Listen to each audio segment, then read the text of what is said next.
ஆனால் ஒருவேளை அப்பாக்கள் உயிரோடு இருந்தால் உங்கள் வாழ்நாளில் ஒரே ஒரு முறை அந்த அப்பாவோடு சேர்ந்து ஒரு 2-3 கிலோமீட்டர் நடந்து போக வேண்டும். மகளோடு மட்டும்தான் காரில் போக வேண்டும். அப்பாக்களோடு நடந்து போகிற மகன்கள் வேண்டும். நீங்க ஆட்டோமேட்டிக்கா அப்படி நடந்து போனீங்கன்னா ஒரு 15 நிமிடத்தில் அந்த அப்பாவின் கை உங்கள் கையை பற்றி கொள்ளும். அது ஆதுரத்தை வேண்டி, அது தயையை வேண்டி, அது கருணையை வேண்டி, அது ஒரு பற்றுக்கொடி மாதிரி ஒரு மகனின் கையை அப்பாக்கள் கைகள் பற்றி கொள்ளும். நான் எனக்கு மோகன சுந்தர சார்களா ஒரு குரு என்கிற நிலைமையில் இருக்கக்கூடிய மிக முக்கியமான எழுத்தாளர். ஜெயந்தி என்கிற பெயர் மட்டும் ஏன் எனக்கு இன்றைக்கும் ஞாபகம் இருக்கிறது என்றால், ஜெயந்தி என்னோடு 1ஆம் கிளாஸ் படித்த பெண். எங்க கிளாஸ்ல 28 பெண்கள் இருந்தார்கள். 60 பேர் கொண்டது எங்கள் வகுப்பு. இந்த 28 பெண்களில் ஜெயந்தியின் பெயர் மட்டும் ஏன் ஞாபகம்னா, எங்க அப்பாவும் அம்மாவும் எப்பயும் அந்த ஜெயந்தியை சொல்லி சொல்லிதான் திட்டுவாங்க. போடுற பையனா நம்ம வாழ்க்கையை ஆரம்பிச்சு சாதாரணமா ஜெயிச்சா போதும், ஜெயிக்கணும்னே அவசியம் இல்லை. நான் மதிமாறன் ஒரு படம் நடிச்சிருந்தேன். அதுல ஒரு 2.5 வயசு உள்ள பையன் தான் ஹீரோ அந்த படத்துக்கு. அவன்கிட்ட நான் சொல்லுவேன், மதிமாறன் ஜெயிக்கணும் மதிமாறன் அப்படின்னு சொல்லுவேன். அவன் சொல்லுவான், ஏன் சார் ஜெயிக்கணும்? இந்த உலகத்துல இருக்கிற எல்லாரும் எதுக்கு ஜெயிக்கணும்? ஏன் நான் மதிமாறனாவே இருந்துட்டு போறேன், எதுக்கு சார் நான் ஜெயிக்கணும்னு கேட்பான். அது ரொம்ப முக்கியம். ப்ரொஃபசர்ஸ் எவ்வளவு பேர் கவனிச்சிங்கன்னு தெரியல. இந்த 4 வருஷமா, இந்த 5 வருஷமா டிஎம்கே ஆட்சி வந்த பிறகு இந்த டிவியில பேட்டி கொடுப்பாங்கல்ல, இந்த நாமக்கல் ராசிபுரம் பகுதிகளெல்லாம், அவங்க தான் 1200க்கு 1189 மார்க் வாங்கிட்டு டிவியில மைக் வச்சு ஒப்பாரி வைப்பாங்க. 11 மார்க் போயிடுச்சுன்னுவாங்க. அதெல்லாம் இப்ப இல்ல, கவனிச்சிங்களா? இந்த 4 வருஷமா கிடையாது. அதெல்லாம் ஒழிச்சதுல எனக்குலாம் ஒரு பங்கு இருக்குது. நான்லாம் அந்த கமிட்டியில இருந்து தயவு செய்து இந்த மாதிரி பசங்களை பேசவே அனுமதிக்காதீங்கன்னு சொல்லிட்டோம். ஏன்னா இவர்கள் கிடையாது வெற்றி அடைஞ்சவர்கள். இதுதான் நீங்க கை தட்டணும். 1200 மார்க்குக்கு 1189 மார்க் வாங்கினா மட்டும் வாழ்க்கையில வெற்றி அடைஞ்சவர்களா கிடையாது. எடுத்தப்பட்டு எல்லா பரிசுகளையும் தனக்கென்று வாங்கி குவித்து வெற்றி அடைந்த ஒரு பொண்ணு நான் வாழ்க்கையில ஜெயிக்க முடியாதாடா அப்படின்னு கேட்டுல, அது ரொம்ப முக்கியம் அப்படின்னு நான் நினைக்கிறேன். அதாவது இந்த பெண்கள், நான் கிளாஸ்ல படிச்சுட்டேன், நான் பிகாம் படிச்சிட்டேன், நான் எம்காம் படிச்சிட்டேன், நான் எம்பிபிஎஸ் படிச்சிட்டேன், அதை நான் வெற்றி என்று ஒத்துக்கொள்ளவே மாட்டேன். இதெல்லாம் படிக்கலாம், ஆனால் வாழ்க்கையில் நீ என்னவா இருக்கிற, நீ எப்படி உன் வாழ்க்கையை எதிர்கொள்கிறாய், நீ சக மனிதனை எப்படி பாராட்டுகிறாய், நீ ஆண்களோடு உன்னுடைய நட்பு எப்படி இருக்கிறது, சமூகத்தில் உன்னுடைய கௌரவம் என்னவாக இருக்கிறது, இதையெல்லாம் ஒருபோதும் நம்முடைய வகுப்பறைக்குள்ளே இருக்கிற கல்வி கற்றுத்தரவே கற்றுத்தர. பல செய்திகளை நான் சொல்லலாம்னு நினைக்கிறேன். நான் வந்து பிகாம்ல பக்கத்தில் திண்டிவனம் காலேஜில் தான் நான் பிகாம் படித்தேன். 14 பேப்பர் எனக்கு அரியர் பிகாம்ல. இதுமே நான் முடிக்கல. நல்ல பிள்ளைங்களா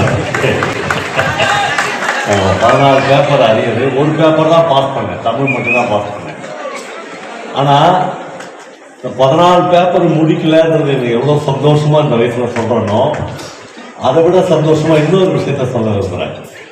அது என்னன்னா, ஒரு 4-5 பல்கலைக்கழகத்துல நான் எழுதுன புத்தகங்களை பாடமா வச்சுருக்கேன்.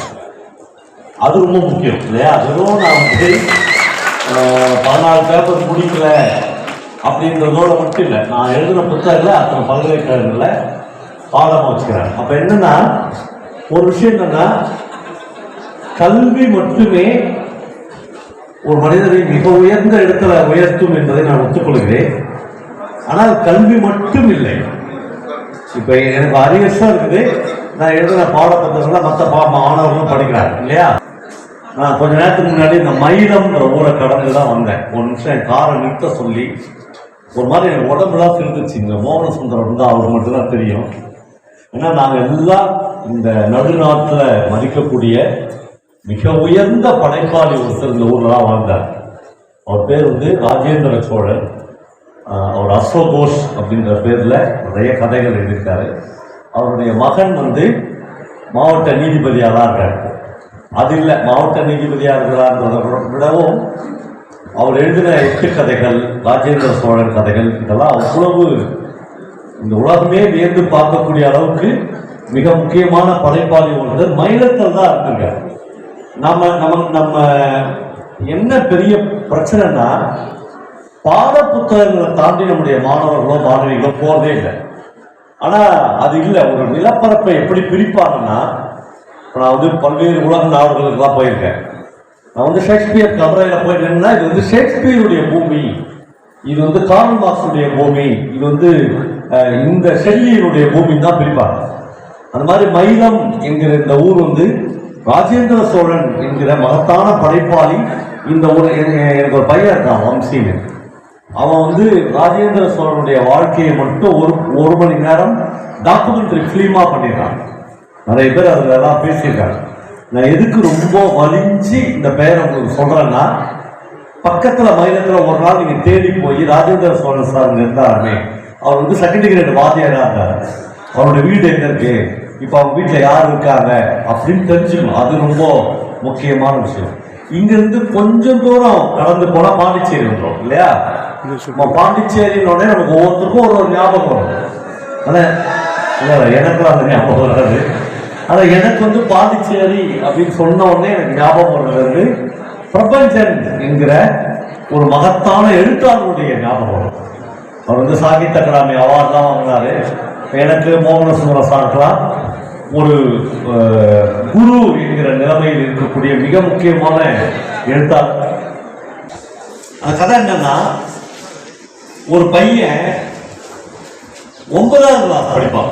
ரொம்ப ஏழ்மையான ஒரு குடும்பத்தில் இருப்பான். ஆனா அவங்க குடும்பத்தை எல்லாரும் அரண்மனைக்காரர் வீடுன்னு சொல்லுவாங்க. உண்மைதான்னா, பாண்டிச்சேரியில் மாஸ் ஹோட்டல்னு ஒரு பெரிய ஹோட்டல். அந்த மாஸ் ஹோட்டல் இருந்த இடமே இந்த பையனுடைய அப்பாவுக்கு சொந்தமான இடம் தான். ஆனா அவங்க வாழ்க்கையில என்னென்னமோ யாரோ சூழ்ச்சி பண்ணி எல்லா சொத்துக்களையும் இழந்து ஒரு தென்னை ஓலக்கொட்டா போட்டு அதுக்குள்ள வந்து அப்பா மகன் அம்மா எல்லாரும் வாழ்ந்துருப்பாங்க. இந்த பையனை படிக்க வச்சு பெரிய உத்தியோகத்துக்கு கொண்டு போய் தான் இழந்த சொத்துக்களை எல்லாம் எதனால இழந்தன்னு அவங்க அப்பா நினைப்பாருன்னா, நமக்கு எழுத படிக்க தெரியாது, அதனாலதான் எழுந்துட்டோம், நம்ம பையனை கலெக்டர் ஆக்கி அதன் மூலமா நம்ம சொத்தெல்லாம் மீட்டலாம் அப்படின்னு அந்த அப்பா நினைப்பாரு. அந்த பையன் வந்து 9th ஸ்டாண்டர்ட் படிச்சுருப்பான். இவருக்கு வந்து ஒரு ஹெட்மாஸ்டர் ஃப்ரெண்ட் இருப்பார். இந்த அப்பா ரிட்டையர்டு ஹெட்மாஸ்டர். அவரை பார்க்கறதுக்காக ஒரு நாள் இவர் போவார். அந்த ஹெட்மாஸ்டர் கேட்பாரு, பையன் எப்படி படிக்கிறான் அப்படின்னு. பிரமாதமா படிக்கிறான். போன வாரம் லண்டன் மேப் வாங்கணும்னு கேட்டான். 15 ரூபாய் கடன் வாங்கி கொடுத்தேன். 15 ரூபாய் கொடுத்தேன். உலகமே அவனுக்கு தெரியுது, லண்டன் தெரியுது, பிரிட்டன் தெரியுது, எல்லாமே தெரியுது அப்படின்னு அவன் அப்பா சொல்லுவார். ஹெட்மாஸ்டர் புரிஞ்சோம் ஏதோ தப்பு நடக்குதுன்னு. உடனே அவன் கொஞ்ச நேரம் பொறுத்து அவன் ஃப்ரெண்டு கிட்ட சொல்லுவாரு, பையன் ஏதோ சின்ன தப்பு பண்றான், லண்டனும் பிரிட்டனும் ஒண்ணுதான், இதுக்கு வேற மேப்பு அதுக்கு வேற மேப்லாம் கிடையாது, பையனை கொஞ்சம் நல்லபடியா கண்காணிச்சு போய் அப்படின்னு சொல்லி அனுப்புவார். பிரபஞ்சன் வந்து பயங்கர கிண்டலா கதை எழுதக்கூடியவர். அவர் எழுதுவாரு, லண்டன் மேப்புக்காக வாங்கின 15 ரூபாயும் பிரிட்டன் மேப்புக்காக வாங்கின இன்னொரு 15 ரூபாயும் பக்கத்து தெருவில் இருக்கிற 9ஆம் வகுப்பு படிக்கிற சுமதியின் இரட்டை ஜடையில் கலர் கலர் ரிப்பன்களாக மின்னிக் கொண்டிருந்தன அப்படின்னு எழுதிப்பார். ஓ சூப்பர். இப்ப என்னன்னா, இந்த அப்பா வந்து வீட்டுக்கு வந்துடுவார், பையன் ஸ்கூல்ல இருந்து வர. இதான் ரொம்ப கதையில முக்கியமான இடம். இதான் வந்தோடனே என்ன போய் இப்படி ஏமாத்திட்டேடா அப்படின்னு பையனை அப்பாக்கள் அடிப்பாங்கல்ல, அடிப்பாங்க உதைப்பாங்க, ஒரு பிரச்சனை இல்லை. அந்த அப்பா எதுவுமே செய்ய மாட்டார். அந்த பையன் வந்தோடனே தம்பி நில்லு அப்படின்னு சொல்லுவார், பேக் வச்சுட்டு வரணும். அவன் பையன் வச்சுட்டு வந்தோடனே, தம்பி லண்டன் மேப் எது பிரிட்டன் மேப் எதுன்னு எனக்கு தெரியாதுடா, அப்படி தெரியாததுனால தானே மாஸ் ஹோட்டல் இடத்த எவனோ கையெழுத்து கேட்டான்னு போட்டு வந்துட்டேன், அவன் செஞ்சதுக்கும் நீ செஞ்சதுக்கும் என்ன வித்தியாசம் கேட்டான். எனக்கு எழுத படிக்க தெரியாதுன்னா அவன் கையெழுத்து வாங்கிக்கலாம், எனக்கு எழுத படிக்க தெரியாதுன்னா லண்டன் மேப் வேற பிரிட்டன் மேப் வாங்கினேன்னு 5 ரூபாய் நீ ஏமாத்தி வாங்கிக்கிற, அவன் செஞ்சதும் நீ செஞ்சதும் ஒண்ணுதானே தம்பி அப்படின்னு கேட்பாரு. அந்த கதைக்கே பிரபஞ்சன் வந்து அடி அப்படின்னு பேர் கொடுத்திருப்பார். என்னன்னா, இந்த வாழ்க்கை வந்து ஏழ்மையினாலும் வறுமையினாலும் பெரும்பாலான நம்மை மாதிரியான மக்களுக்கு சூழப்பட்டிருக்கு. எனக்கு வந்து மானசின்னு ஒரு பொண்ணு இருக்கா. இந்த வருஷம் தான் அவ எம்சி இது MSW முடிக்கிறான் மெட்ராஸ் யூனிவர்சிட்டியில். அவன் 9th படிச்சுட்டு 10th முடிச்சுட்டு +1 போகும்போது ஒரு யூனிவர்சிட்டியில என்னை வந்து சீஃப் கெஸ்டா கூட்டினான். காந்திகிராம் யூனிவர்சிட்டி திண்டுக்கல்ல. நான் வரலாம் சொல்லியிருந்தேன். இன்விடேஷனை பார்த்த உடனே நான் போவேன் நான் முடிவு பண்ணிட்டேன். என்னன்னா 2 பேர் சீஃப் கெஸ்ட், இன்னைக்கு நான் சீஃப் கெஸ்ட், அது மாதிரி 2 பேர் சீஃப் கெஸ்ட். ஒன்னு என் பொண்ணு, 2வது நானு. என் பொண்ணு போட்டோலாம் போட்டுக்குது, 2வது என் போட்டோ போட்டுது. அவன் +1 படிக்கிறான். எனக்கு பயங்கர ஆச்சரியமாயி என் பொண்ணை கூப்பிட்டு கேட்டேன், பாப்பா நீ காந்திகிராம் யூனிவர்சிட்டிக்கா சீஃப் கெஸ்டா போற அப்படின்னா. ஆமா அப்படின்னா. உன்னை எது கூப்பிட்டாங்க அப்படின்னு கேட்டேன். கேட்பாங்கல்ல, +1 படிக்கிற பொண்ணை எது கூப்பிடுவாங்க, உன்னை எது கூப்பிட்டாங்க அப்படின்னு கேட்டேன். இந்த கூப்பிட்டாங்களா அவங்கள போய் கேளு அப்படின்ட்டு போயிட்டான். வைஸ் சான்சலர் கூப்பிட்டுக்கிறாரு, அவரை போய் நான் கேட்க முடியாது. அதுக்கப்புறம் நான் யோசிச்சு பார்த்தேன், ஒரு +1 படிக்கிற பொண்ணு யூனிவர்சிட்டிக்கு எதுக்கு கெஸ்டா கூப்பிட்டாங்க அப்படின்னு. அப்புறமா எனக்கு ஒரு விஷயம் தெரியும். கடலூர்ல வந்து இரா நடராஜன் ஒருத்தர் வந்து ஆயிஷா அப்படின்னு ஒரு புத்தகம் எழுதியிருந்தார். இவ 10th படிக்கும்போது அந்த புத்தகத்தை ஆங்கிலத்தை மொழிபெயர்த்திருந்தான். அது ஒரு பெஸ்ட் டிரான்ஸ்லேஷன். இதுக்காகவா ஒரு பொண்ணு வந்து சீஃப் கெஸ்டா கூப்பிடுவாங்களான்னு தோணுச்சு. அதுக்கப்புறம் நண்பர்களே, ஒரு டிசம்பர் மாதத்தில் நானும் என் மகளும் மட்டும் ஒரு காரில் ஏறி 7 மணி நேரம் திண்டுக்கலுக்கு பயணம் போனோம். என் வாழ்க்கையில் மறக்க முடியாத பயணம் அது.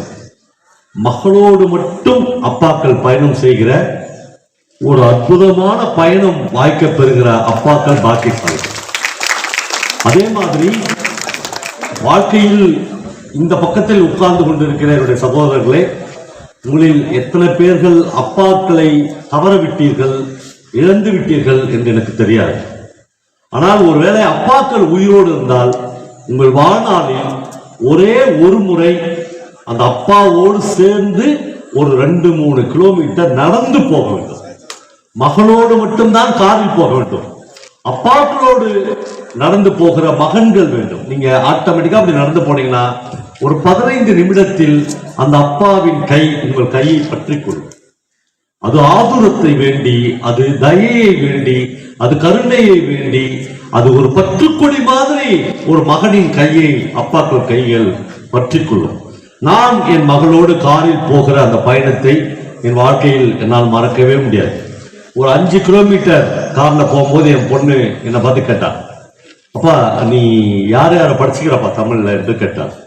எனக்கு ஒரு 40-45 வருடம் வகுப்பறைகளை தாண்டி வாசிப்பு பழக்கம் உண்டு. அதனாலதான் இந்த ஸ்டேஜ் எல்லாம் என்ன கூப்பிட்டுக்கிறாங்கன்னு நினைக்கிறேன். வேற எந்த தகுதியும் இல்லை. இல்லைன்னா பிகாமில் 14 பேப்பர் அரியர் வைத்திருக்கிற ஒருவனை ஒருபோதும் ஒரு கல்லூரியில் முன்மாதிரியாக கூப்பிடுவதற்கு வாய்ப்பே இல்லை. நான் சொன்ன ஒரு 40 வருஷமா படிக்கிறேன். யார் யாரை படிக்கிறேன் என்று கேட்டார். நான் வந்து தமிழ்ல அழகிரிசாமி படிக்கிறேன், புதுமை பித்தன் படிக்கிறேன், ஜெயகாந்தன் படிக்கிறேன் அப்படின்னு நிறைய ரைட்டர் சொல்லிக்கிட்டே வந்தேன். அப்புறம் அவ்வளவுதான் பாப்பாங்க. அவன் சொன்ன அந்த ஜேம்ஸ் ஜாய்ஸ் படிச்சுக்கிறியா, காப்கா படிச்சுக்கிறியா, காமியோ படிச்சுக்கிறியா என்று எல்லா இங்கிலீஷ்காரன் பேரு, ரஷ்யன் ரைட்டர்ஸ் பேராது. இவங்கெல்லாம் ஏன்பா படிக்கலன்னா, இல்ல தமிழ்ல டிரான்ஸ்லேஷன் மட்டும் தான் படிப்பேன், இங்கிலீஷ்ல டைரக்டா படிக்க முடியாது. என் மகள் சொன்னால், நண்பர்களை இப்போது சொல்லும் போது கூட என் கண்கள் எல்லாம் கலங்குகிறது. இவர்கள் எல்லோரையும் என்னுடைய 6ஆம் வகுப்பிலிருந்து என்னுடைய 11ஆம் வகுப்பு வரை நான் தொடர்ந்து படித்துக் கொண்டிருக்கிறேன். உனக்கு தெரியாது, நீ படிக்கிறது தான் முக்கியம் நினைச்சிருக்கிற. நண்பர்களே, ஒரு வீட்டில் தான் நானும் என் மகளும் வசிக்கிறோம். பக்கத்து அறைகளில் தான் நாங்கள் 2 பேரும் தூங்குகிறோம். ஆனால் என்னுடைய மகளின் வாசிப்பு என்ன, என்னுடைய மகளின் உலகம் என்ன என்று எனக்கு தெரியவே தெரியாது. அடுத்த நாள் காலையில் 11 மணிக்கு இதே மாதிரியான ஒரு செமினார் நடந்தது. முதல் 1.5 மணி நேரம் என் மகளுக்கும், அடுத்த 1.5 மணி நேரம் எனக்கும் அந்த செமினாரில் வாய்ப்பு வழங்கப்பட்டு 1 மணி நேரம் நாங்க பேசணும். 1/2 மணி நேரம் எங்களுக்கான கலந்துரையாடல் நடக்கும். என் மகள் முதல் 1 மணி நேரம் பேசினார். நான் பல மேடைகளில் இதை குறிப்பிட்டிருக்கேன். நான் அந்த மேடையிலிருந்து 6 முறை மேடைக்கு பின்னால் போய் கண் கலங்கி அழுதேன். ஒரு பொண்ணை நம்ம வந்து மிஸ் பண்ணிட்டோமே, நம்ம பொண்ணு மட்டும்தான் நம்மள அவருடைய உலகம் நினைக்கல. அவர் ஒரு வார்த்தை சொன்னால், நண்பர்களே, எங்கள் வீட்டில் தமிழிந்து பேப்பர் வாங்குகிறோம். தமிழிந்து பேப்பர் ஒவ்வொரு வீடுகளிலும் காலையில் 5 மணியிலிருந்து 6 மணிக்குள்ளாக யாரோ ஒரு பையன் சைக்கிளில் பெல் அடித்து விசிறி அடித்து விட்டு போவான் இல்லையா?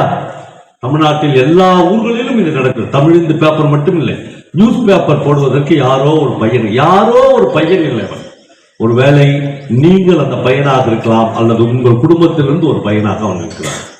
என் மகள் அந்த மேடையில் பேசுகிறாள், ஒவ்வொரு நாளும் அந்த பேப்பர் வந்து விழுகிற சத்தம் கேட்ட உடனே அலாரம் வைத்து எழுந்து ஓடி போய் அவனுக்கு ஒரு காஃபி போட்டு கொடுக்க வேண்டும் என்று நான் ஓடுவேன். நான் போவதற்குள்ளாக அவன் போய்விடுவான். ஒரு நாள் கூட நான் அவனை பார்த்ததே இல்லை. ஏன் அந்த பையனுக்கு நான் ஒரு காஃபி போட்டு கொடுக்க வேண்டும் என்று ஆசைப்பட்டேன் என்றால், நண்பர்களே, தினந்தோறும் அவன் 3 மணியிலிருந்து 3:30 மணிக்குள்ளாக எழுந்திருக்கிறான். 3:30 மணிக்குள்ளாக அவன் திருவண்ணாமலை பஸ் ஸ்டாண்டில் போய் பேப்பர் கட்டுக்காக வெயிட் பண்ணுகிறான். ஒரு 122 பஸ்ஸில் 225 பேப்பர்கள் அவன் சைக்கிளில் கேரியரில் வைத்து கட்டப்படுகிறது. 3:30 மணிக்கு ஆரம்பிக்கிற அவனுடைய பயணம் 8:30 மணிக்குள்ளாக முடிந்துவிட வேண்டும். 8:30 மணிக்குள்ளாக அவன் 225 வீடுகளுக்கும் அந்த பேப்பரை போட்டுவிட்டு போக வேண்டும். நண்பர்களே, அடுத்து என் மகள் சொன்னால், 8:30 மணிக்குள்ளாக அவன் 225 வீடுகளுக்கும் அந்த எல்லா பேப்பர்களையும் போட்டு முடித்துவிட்டு இருக்கிற அந்த அரை மணி நேரத்தில் வீட்டுக்கு போய் குளிச்சு ரெடியாகி, குளிக்காமலோ குளித்து ஓடி வந்து என் வகுப்பில் எனக்கு பக்கத்தில் உட்கார்ந்து படிக்கிற சுதாகர் தான் அந்த தோழனுடைய பெயர். அவனுக்கு ஒரு காஃபி போட்டு கொடுக்க வேண்டும் என்று நான் ஆசைப்படுவேன். வாழ்க்கை இவ்வளவு மேடு பள்ளங்களால் ஆனதாக இருக்கிறது. நம்மோடு படிக்கிற ஒரு பொண்ணு வீட்டுக்கு பேப்பர் போடுகிற பையனாக வாழ்க்கை நம்மளை மாற்றி விட்டதே. அந்த பெண்ணின் முகத்திலேயே முடிக்க கூடாது என்று சுதாகர் ஒரு நாள் கூட என் முகத்தில் முடித்ததே இல்லை. நம்முடைய எல்லார் வாழ்க்கையும் ஒரே மாதிரி இல்லை. இது மேடு பள்ளங்கள் நிரம்பியது. நாம் பெரும்பாலானோர் பள்ளத்தில் நின்று கொண்டிருக்கிறோம் என்பதை ஒவ்வொரு நாளும் நாம் நினைவில் வைத்துக் கொண்டு இந்த கல்லூரி வகுப்பறைகளுக்கு வர வேண்டும் என்று ஆசைப்படுகிறேன். நம்மளுடைய வாழ்க்கை என்பது கல்லூரிக்குள்ளோ வகுப்பறைகளுக்குள் உள்ளோ மட்டும் இல்லை. வாழ்க்கையில் மிகப்பெரிய பரப்பளவில் விழுந்து கிடக்கிறது. நான் பலமுறை சொல்லியிருக்கிறேன், இந்த எனக்கு பின்னால் அடுக்கி வைத்திருக்கிற இந்த பரிசுகளை எல்லாம் பார்க்கிற போது சந்தோஷமாக இருக்கிறது. உண்மையிலேயே மனப்பூர்வமாக நீங்கள் யாரும் அதிர்ச்சி அடையவில்லை என்றால் நான் ஒன்று சொல்கிறேன், இந்த பரிசுகளில் ஒரு பரிசை கூட பெண் குழந்தைகள் வாங்கிவிடக் கூடாது என்று நான் ஆசைப்படுவேன். பயங்கர முரண்பாடாக இருக்கும் நான் சொல்வது. சார், பொம்பளை குழந்தைங்கனாலும் சார் எல்லா பரிசுகளையும் வாங்கணும், எனக்கு மட்டும் பெண் குழந்தைகள் வாங்கக்கூடாது என்று ஆசைப்படுவேன். ஏனென்றால் நான் வாழ்க்கையில் போகக்கூடாத ஒரு இடத்துக்கு ஒரு 5 நாள் போனேன். பிக் பாஸ்க்கு ஒரு 5 நாள் போயிருந்தேன். அந்த பிக் பாஸ்ல நான் ஓட்டம் என்கிற ஒரு கதையை சொன்னேன். ஆதவன் என்கிற ஒரு மிக முக்கியமான எழுத்தாளர் எழுதின கதை அது. அந்த கதையை அந்த படித்த போதும் வாசித்த போதும் அதை சொன்ன போதும் பெண் குழந்தைகள் பரிசு வாங்கும் போது நான் கண்களை மூடிக்கொள்வேன். எனக்கு பெரிய சந்தோஷம் வரவே வராது. ஆதவன் அந்த கதையில் சொல்லுகிறார், 30-32 வயது உள்ள ஒரு பெண் தமிழ்நாட்டிலிருந்து கல்யாணமாகி அவள் டெல்லிக்கு போயிருப்பாள். ஒரு அபார்ட்மெண்டில் அவளுடைய வீடு இருக்கும். ஒரு பெரிய காம்பவுண்டில் அந்த அபார்ட்மெண்ட் இருக்கும். அந்த அம்மாவுக்கு 7வது படிக்கிற 2வது படிக்கிற 7 வயதில் ஒரு பையன் இருப்பான், ஒரே பையன். அந்த பையனுக்கு தினந்தோறும் அந்த அம்மா சாப்பாடு போட்டு கேரியர்ல கொடுத்து அனுப்புவார்கள். நமக்கு அந்த கதையில் ஆதவன் எழுதுகிறார், இன்றைக்கு அந்த பையன் காலையில் டிஃபன் சாப்பிட்டு விட்டு இந்த பாக்ஸை டேபிள் மேலே வைத்து விட்டு போய்விட்டான், மறந்துட்டான். நம்ம பாக்ஸ் எடுத்து போட்டு, ஐயோ என் புள்ள மதியானம் பட்னியா இருக்குமே, ஐயோ என் புள்ள மதியானம் பட்னியா இருக்குமே, பட்னியா இருக்கக்கூடாதே என்று யோசிச்சு. இப்போது காம்பவுண்டுக்கு வெளியே இந்த மாதிரி ஒரு மஞ்சா கலர் பஸ் நிற்கும். இந்த அம்மா இந்த டிஃபன் பாக்ஸை எடுத்துக்கொண்டு போய் அந்த குழந்தைக்கு கொடுக்க வேண்டும் என 7 நிமிஷம் ஆகும். ஆனால் 5 நிமிடத்தில் பஸ் போய்விடும். நம்ம டைமை பார்த்துட்டு கண்ணில் தண்ணி கலந்த, இந்த கேரியர் இல்லை என்றால் என் புள்ள மதியானம் பட்னியா இருக்கணும், என்ன பண்றது என்று யோசித்து விட்டு அந்த அப்பார்ட்மெண்ட் நிறைய பேர் அந்த அம்மாவை பார்த்து கொண்டிருப்பார்கள். யார் பார்த்தாலும் எனக்கு கவலை இல்லை, எனக்கு என் குழந்தை பட்னியா இருக்கக்கூடாது என்று அந்த டிஃபன் பாக்ஸை கையில் வைத்துக் கொண்டு அந்த அம்மா வேகமாக ஓடுவாள். நண்பர்களே, 3.5 நிமிஷத்தில் அவள் அந்த பஸ்ஸை அடைந்து விடுவாள். 5 நிமிஷம்லாம் கிடையாது, 3.5 மினிட்ஸ் அடைந்து தன்னுடைய குழந்தைக்கு அந்த டிஃபன் பாக்ஸை ஜன்னல் வழியாக கொடுப்பாள். ஐ லவ் யூ அம்மா சொல்வான் அந்த பையன். என் புள்ள பட்னியாக இருக்காது என்று சந்தோஷமாக திரும்பி வருவாள். திரும்பி வரும்போதுதான் அவள் பார்ப்பாள், அப்பார்ட்மெண்ட்டில் பல பேர் அவளை வேடிக்கை பார்த்துருக்காங்க. அவள் சொன்னார், எனக்கு அதை பற்றி கவலையே இல்லை, எனக்கு அதை பற்றி கவலையே இல்லை. அவள் உள்ளமே உருகுகிற மாதிரி ஒரு வார்த்தை சொல்றார், மகனே நன்றி மகனே, பல ஆண்டுகள் கழித்து என்னுடைய ஓட்டத்தை மீட்டெடுத்ததற்காக அவளுக்கு நன்றி என்று சொல்வார். நண்பர்களே, அவள் வெறும் பெண் இல்லை, 32, 33 வயதான ஒரு இல்லத்தரசி மட்டும் இல்லை, ஒரு காலத்தில் தமிழ்நாடே வியந்து பார்த்த தடகள வீராங்கனை என்ற பெண். ஆனால் அவள் ஓட்டத்தை இழந்து, அவள் வாழ்க்கையை இழந்து, அவளுடைய பதக்கங்களை மறைத்து, அவளுடைய மெடல்களை வீட்டின் பரனில் தூக்கி போட்டு, அதனால்தான் பெண் குழந்தைகள் பரிசு வாங்கும் போதெல்லாம் என்னால் சந்தோஷமாக இருக்க முடியவில்லை. ஒருவேளை இந்த பதக்கங்கள், இந்த பரிசுகள் வாழ்க்கையில் எங்கு போய் கிடக்கும் என்கிற ஆத்திரமும் அங்கலாய்ப்பும் எனக்கு ஏற்படும். அந்த கதை அதோடு முடியவில்லை. இந்த கதையில் இன்னும் ஒரு சின்ன பாட்டு இருக்கிறது. அந்த அம்மா, நன்றி மகனே, என் ஓட்டத்தை மீட்டெடுத்ததற்காக உனக்கு நன்றி என்று சொல்லிவிட்டு வருவாள். அடுத்த நாள் காலையில் அந்த பையனுக்கு டிஃபன் பரிமாறுகிற போது அந்த அம்மா கடவுளிடம் வேண்டிக் கொள்வாள், கடவுளே, இன்றைக்கும் என் பையன் டிஃபன் பாக்ஸை மறந்து விட்டு போக வேண்டும். நான் மறுபடியும் டிஃபன் பாக்ஸை எடுத்துக்கொண்டு என் பையனுக்காக ஓடி போய் கொடுக்க வேண்டும். இப்படியாகிலும் மறந்து போயிருக்கிற என் ஓட்டத்தை நான் மீட்டெடுக்க வேண்டாமா என்று கேட்பார். நண்பர்களே, நம்மில் 90% பெண்கள் இந்த ஓட்டத்தை, இந்த பதக்கங்களை, இந்த பரிசுகளை எல்லாவற்றையும் ஒரு வீட்டின் மூலையில் தூக்கி போட்டுவிட்டு நாம் யாரோ ஒருவனுக்கு சோறு குழம்பு ஆக்கி போட்டுக்கொண்டு, குழந்தைகள் என்கிற பாசத்தில் கட்டி அமைக்கப்பட்ட இந்த குடும்ப பின்னணியில் யாரோ குழந்தைகளுக்கு நாம் சோறு குழம்பு ஆக்கி போடுபவர்களாக இந்த பெண்கள் மாறிவிடக் கூடாது என்று நான் ஆசைப்படுகிறேன். என்றென்றைக்கும் இந்த பதக்கங்களும் இந்த பரிசுகளும் நம்முடைய கைகளிலேயே அரவணைத்த ஒரு வாழ்க்கையை யாரெல்லாம் வாழ்கிறீர்களோ அவர்கள் தான் சக்சஸ்ஃபுல்லாக வாழ்ந்தவர்கள் என்று அர்த்தம். எனக்கு என் வாழ்க்கையில் எனக்கு 60 வயதாகிறது. ஜெயந்தி என்கிற பெயர் மட்டும் ஏன் எனக்கு இன்றைக்கும் ஞாபகம் இருக்கிறது என்றால், ஜெயந்தி என்னோடு 1ஆம் கிளாஸ் படித்த பெண். எங்க கிளாஸ்ல 28 பெண்கள் இருந்தார்கள். 60 பேர் கொண்டது எங்கள் வகுப்பு. இந்த 28 பெண்களில் ஜெயந்தியின் பெயர் மட்டும் ஏன் ஞாபகம்னா, எங்க அப்பாவும் அம்மாவும் எப்பயும் அந்த ஜெயந்தியை சொல்லிதான் எனக்கு திட்டுவாங்க. எப்படி திட்டுவாங்க, இந்த பொண்ணு இவ்வளவு பிரில்லியண்டா ஃபர்ஸ்ட் ரேங்க் எடுக்குது, இதுகிட்ட போய் தோக்குறியாடா அப்படின்னு 1ஆம் கிளாஸ் சொல்லி கொடுப்பாங்க. அந்த பொண்ணை பார்த்தாவே எனக்கு பிடிக்காது.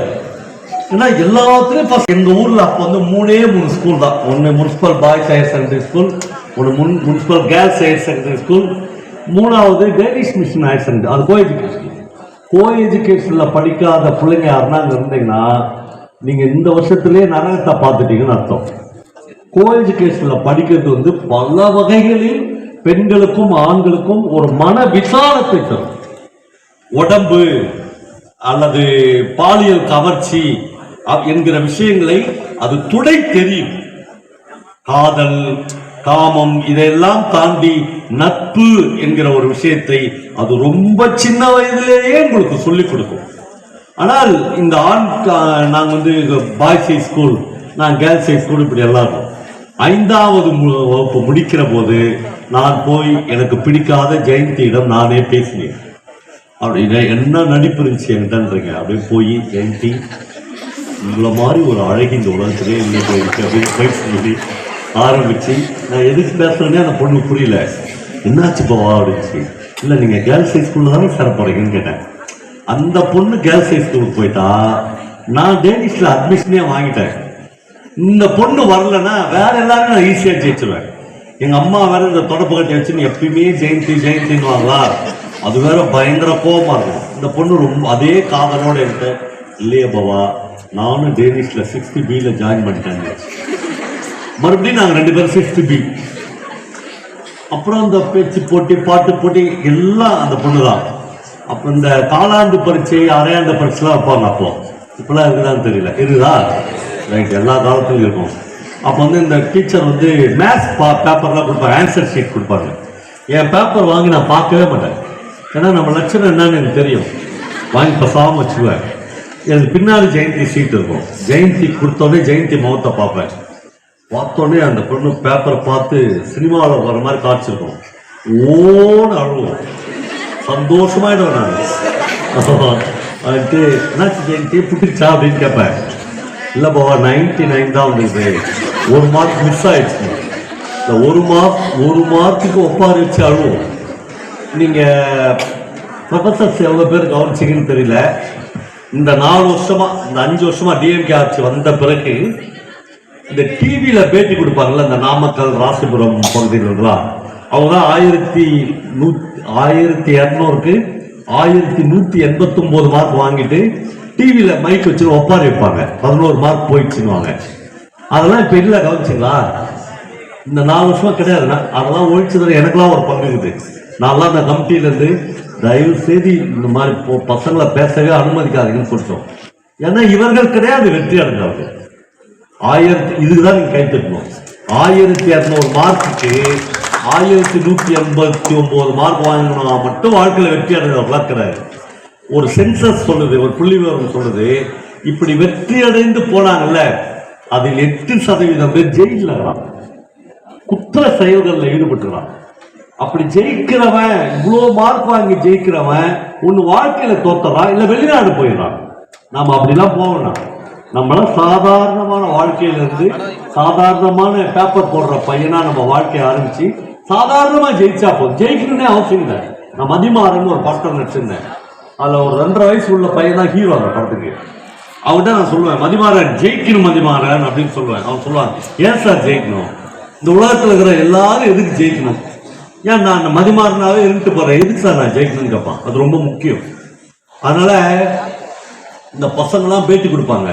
அப்புறம் எல்லாரும் ஒரே பதிலுங்க, நீங்க என்ன ஆக போறீங்கன்னு டிவியில கேட்பாங்க. எல்லாரும் நான் இதய நோய் நிபுணராகி எங்கள் ஊரில் ஒரு இலவச மருத்துவமனை கட்டி, மைனஸ்ல மருத்துவமனைக்கு தம்பி கட்டி எல்லோருக்கும் இலவசமாய் வைத்தியமும். சத்தியமா ஒரு நாய் கூட அப்படி ஆரம்பிக்கவே இல்லை தமிழ்நாட்டில். ஒரு ஹாஸ்பிட்டல் தான் அப்படி பார்த்து போய் எல்லாமே போய் அந்த டிவியில அப்படிலாம் நம்ம நார்மலா நம்ம படிச்சுட்டு நார்மலா ஒரு வேலைக்கு போய் நார்மலா நான் எங்க விட்டேன், ஜெயந்தியில விட்டேன் இல்லையா? ஆனா ஜெயந்தி நானும் பேப்பர் படிச்சு அழுவோம். எனக்கு ஒரு நாள் சந்தோஷமா இருக்கும். அப்புறம் 10th வந்துச்சா, 10th வந்தோடனே ஜெயந்தினா மார்க் தெரியுமா? 600க்கு 589 டிஸ்ட்ரிக்ட் ஃபர்ஸ்ட். இந்த மாதிரி ஸ்கூல்ல போர்டில் எழுதி வச்சிருப்பாங்க, ஒய் ஜெயந்தி 589. எனக்கு 60 வயசு ஆக போதில்ல, ஒரு நாள் கூட அந்த போர்டை பார்த்ததே இல்லை. அதை பார்த்தாவே நம்மளுக்கு பிபி ஏறும், ஆனால் பார்க்கறதே இல்லை. அப்புறம் ஒரு ஐடியா பண்ணி கிளீனா ஒரு முடிவு எடுத்தேன். என்ன முடிவுன்னா, இந்த மாதிரி பிரில்லியன்ட் பசங்க எல்லாருமே டாக்டருக்கு படிப்பாங்க. ஞாபகம் உங்களுக்கு? நம்ம மற்றவங்க கம்பவுண்டர்லாம் போக மாட்டாங்க, டைரக்டா டாக்டர் தான். அதுவும் இதய நோய் நிபுணர் ஆவாங்க. நானே போய் ஜெயந்தி கிட்ட, ஜெயந்தி நீங்க டாக்டருக்கு தானே படிக்க போறீங்க? ஆமா அப்பா, நல்லதாப்பா. எங்க அப்பாட்ட போய், அப்பா நான் வந்து ஆடிட்டர் ஆக போறேன். எங்க அப்பா நம்பிட்டார், இல்லையா அவனுக்கு மேத்ஸே வராத, நல்லா வரும்ட்டேன். நான் D1 குரூப்பு, ஜெயந்தி வந்து A1 குரூப்பு. ஜெயந்தி டாக்டருக்கு, நான் வந்து காமர்ஸ். என் வாழ்க்கையிலே நான் 15 நாள் சந்தோஷமா இருந்தேன். நம்ம சைக்கிள்ல எம்ஜிஆர் பாட்டுலாம் பாடிட்டு போவேன். அப்படியே சந்தோஷமா இருந்தேன்னா 15வது, சத்தியமா இது என் வாழ்க்கையில் நடந்த உண்மை. 15வது நாள் எங்க அக்கௌண்டன்சி சார் வந்து கிளாஸ் நடத்திருக்கிறாரு. ஜெயந்தியும் அவங்க அப்பா வந்து எங்க கிளாஸ் ரூம் வாசல்ல நிற்கிறாங்க. எனக்கு அப்பதான் ஃபர்ஸ்ட் ஹார்ட் அட்டாக் வந்துச்சு. நம்ம அதுக்கப்புறம் அவருக்கு வச்சு நான் வந்து கையை பிடிச்சி என்னடா ஆச்சுன்னு பார்த்தா, எங்க சார் ஏதோ பேசினாரு, கம்மின்மானாரு. ஜெயந்தி வந்து என் பக்கத்துல உட்காந்துருச்சு. பக்கத்துல உட்காந்துருக்கா உட்காந்துச்சு. என்ன ஜெயந்தின்னு கேட்டேன். இல்ல பாவா, நான் யோசித்து பார்த்தேன், நானும் ஆடிட்டர் ஆயிடுது, அதனால குரூப் சேஞ்ச் பண்ணிட்டேன். அப்பதான் என் வாழ்க்கையில இடி உண்ச்சு. சரி ரைட்டு, இந்த பொண்ணை நம்ம ஜெயிக்கவே முடியாது முடிவு பண்ணி, அப்ப நாங்க 2 பேரும் இந்த மான ரோஷம் வெக்கெல்லாம் போயிடுச்சு. எனக்கு இந்த தோல் தனிச்சு ரைட், இந்த பொண்ணு ஜெயிக்க போறத பொண்ணு அப்படின்னு விட்டாச்சு. அப்ப நாங்க 2 பேரும் ஒரே காலேஜ், எங்க ஊர்ல பிகாம், 2 பேரும் பிகாம் படிச்சோம். பிகாம்லாம் 3 வருஷத்துல முடிஞ்சிச்சு. அப்பெல்லாம் எங்க அப்பாலாம் திட்டுறது இல்லை, எனக்கு தெரியாது காலேஜ் எல்லாம் என்ன நடக்குது. அப்புறம் இந்த ஜெயிக்கிறது தோக்கிறதெல்லாம் +1 +2 முடிச்சா 3 மாசத்துல எங்க அப்பா எனக்கு ஒரு பைக் வாங்கி கொடுத்தாரு. ஜாலியா பைக்ல சுத்தி இருந்தேன்னா, ஒரு நாள் திடீர்னு எங்க திருவண்ணாமலையில பவா அப்படின்னு ஒரு குரல், எங்கேயோ கேட்ட குரலாகுது அப்படின்னு நிறுத்திட்டு பார்த்தா ஜெயந்தி. ஒரே சந்தோஷமாயிடுச்சு எனக்கு. ஒரு காஃபி குடிக்கலாமா, நாங்க 2 பேரும் போய் ஒரு ரெஸ்டாரண்ட்ல காஃபி குடிச்சோம். இப்போ நீங்க நினைச்சீங்கன்னா மயிலத்துல அந்த பின்னாடியே போய் ஒரு பொண்ணோட ஒரு காஃபி குடிக்கலாம், யாரும் ஒன்றும் பெருசா கேட்க மாட்டாங்க. எங்க காலத்துல நானும் ஜெயந்தி காஃபி குடிச்சோம். தோசை போடுற மாஸ்டர்களால அவள் ஆரம்பிச்சு அந்த ஹோட்டல் ஓனர்லாம் வந்து எங்க டேபிள் முன்னாடி நின்ட்டான். இன்னும் நான் ஒரு பையனும் பொண்ணு காஃபிலாம் குடிக்க முடியாது, தனியா வந்து இல்லை எக்ஸிபிஷன்ல வேடிக்கை பார்க்குற மாதிரி 2 பேர் வேடிக்கை பார்க்குறான். கொஞ்ச நேரம் பொறுத்து ஜெயந்தி சொல்லிச்சு, பாபா எனக்கு அடுத்த மாசம் கல்யாணம் அப்படின்னு சொல்லிட்டு அதோட விட்டுருக்கலாம். சொல்லிட்டு ஒரு அழுகு அழுச்சு. இந்த ஹோட்டல்ல இருக்கிறவங்களாம் ஒரு பொண்ணு முன்னாடி ஒரு பொண்ணு வந்து ஏன்டா அழுகுது அப்படின்னு பாக்குறான். பார்த்தோன்னே எனக்கு ஒன்றும் புரியல. ஒருவேளை இந்த பொண்ணு 1ஆம் கிளாஸ் வந்து நம்மள ஒன் சைடா லவ் பண்ணிட்டோம்,